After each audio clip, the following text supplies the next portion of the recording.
13 kepala daerah di Sulteng tanda tangani MOU SK Fungsi dan Status Jalan Daerah tahun 2023. Dinas Bina Marga dan Penataan Ruang Provinsi Sulawesi Tengah mengumpulkan 13 kepala daerah di wilayah Sulawesi Tengah untuk membahas pemutahiran atau penyusunan atau penyetapan revisi SK Fungsi dan Status Jalan di daerah Sulawesi Tengah. Bertempat di Swiss Bell Hotel Kota Palu, Jalan Malonda, Kelurahan Silai, Kecamatan Ulujadi, Kota Palu, Sulawesi Tengah, pada hari Jumat 6 Oktober tahun 2023. Kami telah terhubung bersama jurnalis kami, rekan Salam. Ya, rekan Jolinda. Baik, rekan Salam, silahkan dengan laporan selengkapnya. Baik, terima kasih rekan Jolinda dan Tribunal sekalian dapat kami informasikan. Dinas Bina Marga dan Penataan Ruang Provinsi Sulawesi Tengah itu mengumpulkan 13 kepala daerah di wilayah Sulawesi Tengah untuk membahas pemutakhiran penyusunan atau penetapan revisi SK Fungsi dan Status Jalan Daerah di Sulawesi Tengah. Itu lokasinya bertempat di Swiss Bell Hotel di Malonda, Kelurahan Silai, Kecamatan Ulujadi, Kota Palu pada Jumat 6 Oktober 2023 kemarin.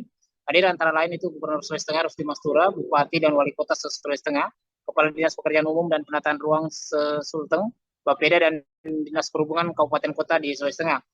Kemudian Kadis Bina Marga dan Penataan Ruang Sulawesi Tengah, Faidul Keteng mengatakan penyelenggaraan jalan dalam amanat Undang-Undang Nomor 2 Tahun 2022 itu bertujuan untuk mewujudkan pertumbuhan ekonomi, percepatan distribusi logistik, pemerataan pembangunan dan implementasi pembangunan jalan berkelanjutan sebagai wujud pemberian layanan kepada masyarakat.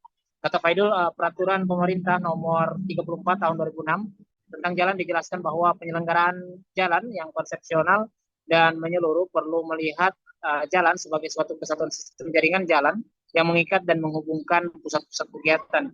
Jadi dalam hubungan ini dikenal sistem jaringan jalan primer dan sistem jalan sekunder. Setiap sistem jaringan jalan diadakan pengelompokan jalan menurut fungsi, status dan kelas jalan.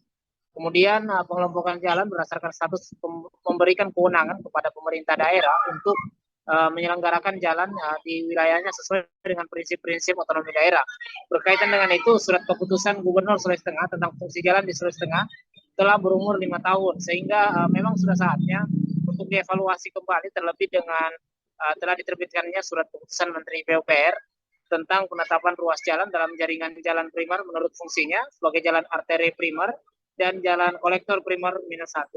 Kemudian kata Kadis Bina Marga Sulteng, itu rangkaian kegiatan kali ini sudah dimulai dari tahapan sosialisasi pada Maret 2023, kemudian dilanjutkan pembahasan dengan OPD teknis lingkup pemerintah daerah Provinsi Sulawesi Tengah dan pemerintah kabupaten kota di 13 kabupaten kota di Sulawesi Tengah terkait pemutakhiran usulan Pemda selama 2 hari kemarin.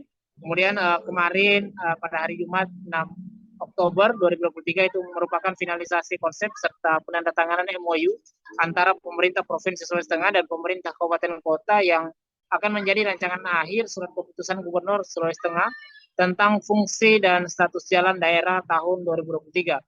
Terakhir, sinergitas dan koordinasi program intensif antara pemerintah daerah dan pemerintah kabupaten kota merupakan kunci dalam pelaksanaan pembangunan infrastruktur jalan di Sulawesi Tengah. Kembali rekan Jolin.